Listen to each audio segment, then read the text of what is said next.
demo. Alright, so I'm John Peters. I'm one of the game designers on Guild Wars 2, and this is a little bit of a underwater combat demo. I'm playing a Necromancer right now, so I'm going to start off just turn around and fighting on some land, so you can just kind of see how, just to contrast the differences, I'll just fight one creature here. So one thing about the game, you see their skills are tied to your weapons, so you know, underwater a lot of these weapons don't make sense, and what we try to do is figure out, you know, what can we do to make our underwater combat feel different and feel like it still obeys the rules of our game. So what we did is we created different underwater weapons, and what these do is let us design a whole new set of skills that make sense for underwater, taking advantage of the Z-axis, you know, utilizing all the stuff that makes underwater combat more interesting. So that's some land combat. So you can see I'm holding an axe, and if I run into the water, one of the first things you'll see is we have this surface swimming mode, so I can just kind of swim along on the surface, you know, minding my own business. I can pop back onto the land, and when you're ready to go underwater, you kind of just turn, and when you reach a threshold, you just kind of submerge underwater. And you can see right here my skills on my skill bar have changed over. I've got a new weapon. This is a spear that's on my back. I can pull that out, and conveniently I'm being attacked by a drake. So you can see my skills are very different underwater. I have one of the underwater weapons is a spear. That's one of the ones that the Necromancer can use. I can use it to stab this drake. He's got a couple of different skills. One where you can kind of spin around and do a big AoE attack. A big life-stealing buff that I can put on me, and then some different kind of stabs and throws. This is a way I can like pull a guy to me and cripple him. I've actually now been attacked by a number of drakes, so I'm gonna concentrate on fighting them for a second here. One thing that's nice about the underwater combat as well is that the creatures are different. So if I pulled these drakes out of the water, they'd be breathing fire at me, but of course you can't breathe fire underwater. So what we do is we create a scenario where underwater the creatures have very different skills. You'll see these drakes doing different swimming around and doing different kinds of attacks than you'd see them doing on land. One of the big drake attacks underwater is a big swooping spin attack that I'm about to trigger from this brood mother. I'm actually fighting a big drake boss right here. So there she goes. She's swimming off, and then she comes back, whips her tail, and you can see she stuns me. I'm low on health, so I'm going to use my healing skill. So I can now switch over to my other weapon set. This is our castery weapon set called the Trident. So under here I've got skills that, you know, create a bleeding area. I can steal life from them. I can entomb them and make them sink to the ground, so I cast this spell. So this takes a lot of advantage of our 3D stuff. We have skills that can sink the player as well as bring them back up. So those are called floating and sinking, and they kind of take the place of some of the things we do on land. So you can see the underwater environments are all very different and recognizable as underwater. All these leaves coming down, and actually as the broodmother moves, you can see her moving these tangled vines that are under the water here. This is a Necromancer skill that charges up a bunch of power. Oh, she just stunned me. Charges up a bunch of power and then sucks in and deals a bunch of damage and freezes enemies underwater. So I'm going to sink her again. Now this is going to take a little while because it's a boss fight. So one of the most important things, which I was going to say first, but I'll get to now that I had some creatures to deal with, is, you know, for us, a lot of games underwater, it's a lot about breathing and breathing monitors, and there's really nothing fun about breathing. It's mostly just a tedious thing that you have to pay attention to. And so what we've done is we've kind of removed that. I'm going to pull up my hero panel. I'll try and escape this broodmother so we don't fight her the whole time. In my hero panel, you can see there's a underwater equipment piece called your aqua breather. It's your underwater breathing apparatus. So I'll pop out of the water for a second to get away from her. Oh, so yeah, see, she came up on land here, and you can see she's breathing fire, and it's like the battle has completely changed. So the underwater breathing apparatus allows you to breathe anytime you're underwater. So you just go under. You don't have to worry about dealing with different attacks. You don't have to worry about what's going on with whether or not you have enough breath to survive underwater. So I can just pop back under. Don't have to worry about my breath at all. So of course, when you're fighting a big creature like this, on land we have what we call the downed state, which is when you run out of life, your character is lying on the ground and can kind of fight to survive and come back. If you kill something, it'll get back. We didn't really think that it made sense to be lying on the ground underwater. So kind of what we did it is that when your health hits 0, you go into what we call a drowning state. They knock your breathing apparatus off, and you are slowly losing life as you have a little time to either kill something to come back by having an ally come to you and res you, or as I'm going to show you right now, because they're about to hit my health low enough, what you can do is you can actually, in the underwater, res yourself by, it says swim to the surface. So I can make my way up to the surface, and it may be difficult with creatures hitting me, but yeah, you can see I can swim to the surface, and because I was just drowning, that it lets me to catch my breath up here and, you know, then dive back down and continue fighting. So underwater is a little more forgiving in that way too. Obviously there's a lot of things you have to deal with the Z-axis, but it kind of lets us, you know, allow players to just kind of get down here and enjoy the content that we've built down there. There's a lot of underwater content in the game, especially because of the depth. It takes up a lot of space just because it's a 3D environment, and so there are places where you can literally swim down for 45 seconds, a minute, down into these deep, deep trenches in the water, and there's events going on down there, and vendors, and, you know, whole cities of different races that live under the water. So the Necromancer has his special Death Shroud ability. He also has this ability underwater, and he can use it to do this, to kind of perform as kind of a secondary health bar to make him more durable, as well as just give him access to some different skills.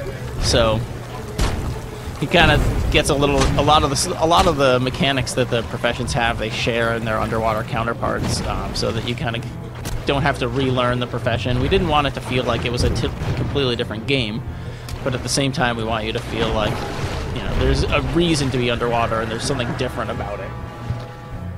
That was kind of the introduction to underwater. Now we're going to kind of tour around, swim around, and just kind of get a look at, you know, what kind of stuff is under here, and just see the environments and the different creatures. Actually, if you get a close-up of the face, you can see her breathing apparatus with the bubbles coming off, and it's pretty cool. So this is the casting weapon Trident. There are 3 underwater weapons. The other one is a harpoon gun. Necromancers cannot use that weapon, however, so they go between tridents and spears. The utility skills as well, some of them work underwater, some of them do not, and it kind of just depends on what you have. So if I go back up to the land just really quickly, you'll see on land I have these utility skills set up, and I've got a Bone Fiend and Plague Signet.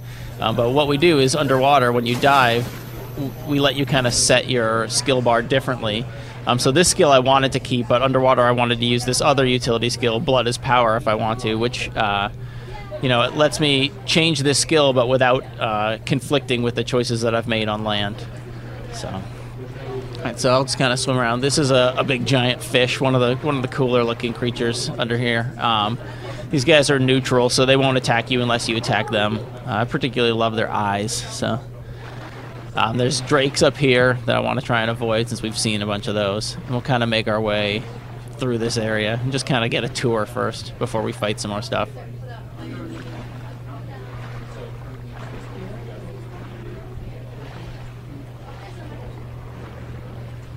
Yeah, so you can see seaweed and stuff moving as stuff swims by it.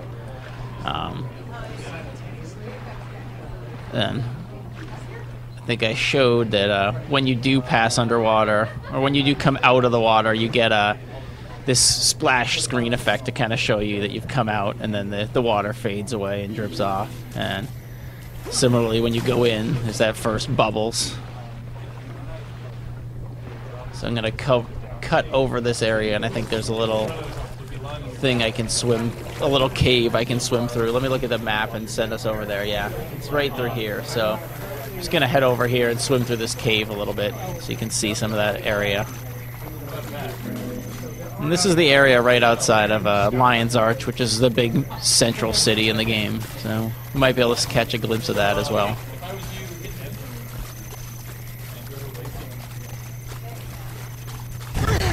go. Oh, trying to avoid these guys. Here we go. Alright, so here's some big fish. Other fish. This is kind of different kind. There's a large variety of underwater creatures. In this map, we'll see shark and some fish. These big gulper fish, drakes, crabs. Some of these things are amphibious as well. So these guys called skelk. They live underwater, but they can actually come on the surface too. So let's take a look at one of this. So that's a skill that poisons him, and then I can cast these bleeds on him. The Necromancer's a lot about stacking up different kinds of degen to work on guys. So it's my big tomb spell. It's like the big explosion. You know, a lot of other things work pretty similarly underwater. There's just the looting. Everything else works a lot like it did before. Here's a little bobbing chest that's kind of just floating under there. So I'm gonna make my way through this cave now. It's one of the cooler environments in there. So it's filled with these skelk guys. Let me switch over to my other weapon.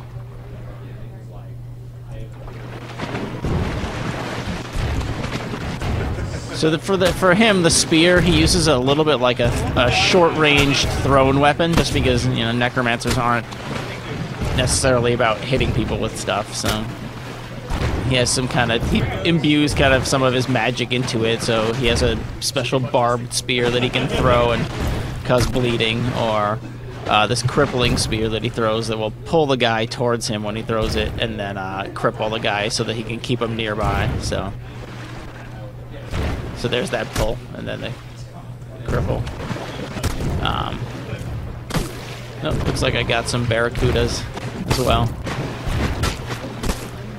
So, you know, sometimes it's easy to forget, because I've been playing our game for a while now, just how great it is to, you know, not be worrying about how much breath I have left. So cutting my way through the depths here. See if I can sneak under these guys. You know, and every creature's got different animals for moving underwater too, so you can see he's really smooth. Here's a group of them coming after me. You know, in the land too, we had the double tap dodging that applies underwater too, so I can double tap backwards and dodge back. So right here, this is one of our friendly underwater NPC races called the Quaggan. This is kind of entrance to one of their towns, so you can see a Quaggan is going to help me fight these guys. So there's a big AoE attack that you can do.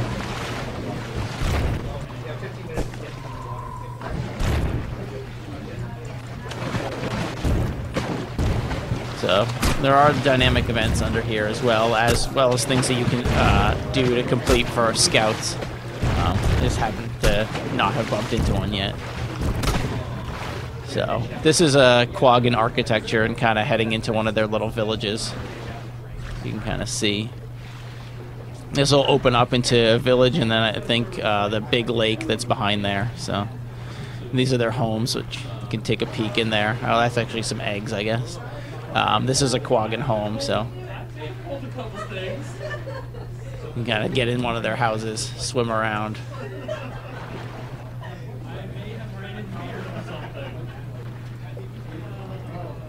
Oh. So here's a named guy. Let's see if he's gonna. Oh, swam off. There you go.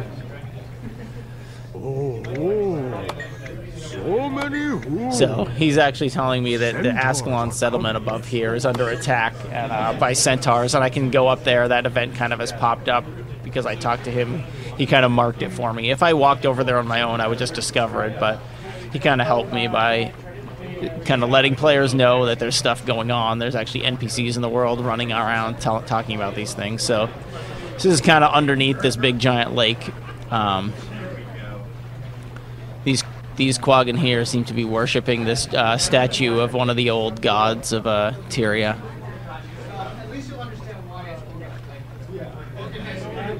So I'm going to try and get to... In the middle of this lake, there's a pirate island where I can kind of fight some pirates underwater, so I'll make my way over there. can show you kind of some of the attacks of one of these gulper fish a little bit, and they're swimming. So I'll let you kind of. So he's kind of, his special abilities, he's got a big chomp that steals life from you, and then he'll regenerate himself. So you want to kind of try and keep him from doing that. I've actually failed already, just because he happened to have used it already, but I'll just fight a little now. Switch over to my casting weapon.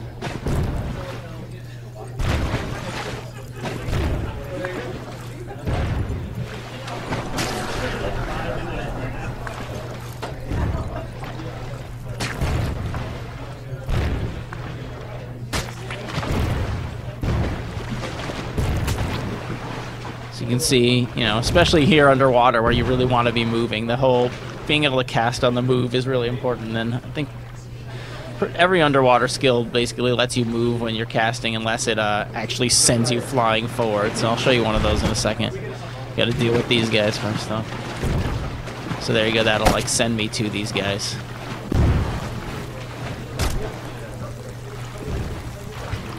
As you kind of dart through the water. So I'm using my underwater Death Shroud again. There's kind of a bunch of different strikes that he does. There's kind of a wave that shoots out. This is creates a big cloud of blinding area that will keep guys from being able to hit me. So you can see my Death Shroud is expiring, and when it does, I'll pop back to my normal health bar. And that's kind of the way that the Necromancer is really durable, so.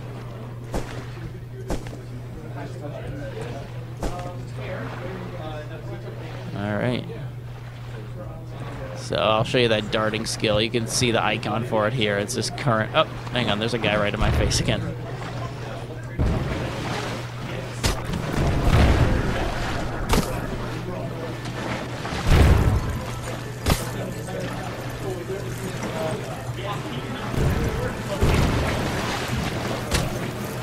Alright. Let's get these guys out of here.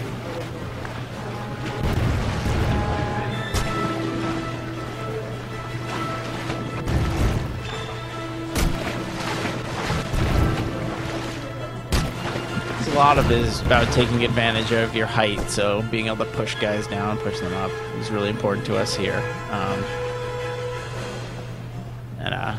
Just trying to get, you know, underwater to feel like a game that I want to play, a place where I want to explore was really important to us. So yeah, so I'm gonna head back up onto the land to fight these pirates. Assume I can get away from all the stuff that's chasing me. So you can actually see this bottom of this ship is one of their bases.